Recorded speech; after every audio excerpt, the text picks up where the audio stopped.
चल टिकटॉक बनान चलइए, दो चार सूट फड़ पलिए, एक दो च डरामे बाजी, दो तीन चे कैटवॉक करिए, फिर एक आध मजाहिया भी कुछ विच जे डांस करिए।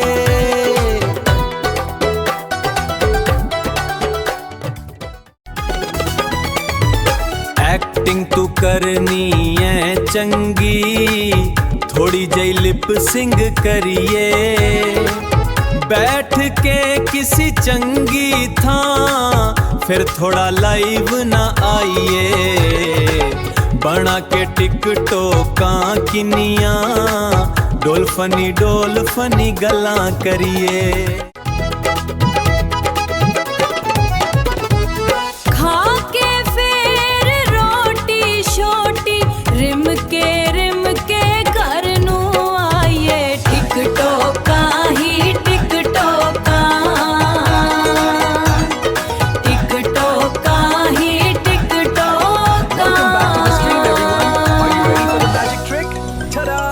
Check out the new colors. We love them. Thanks for the hearts.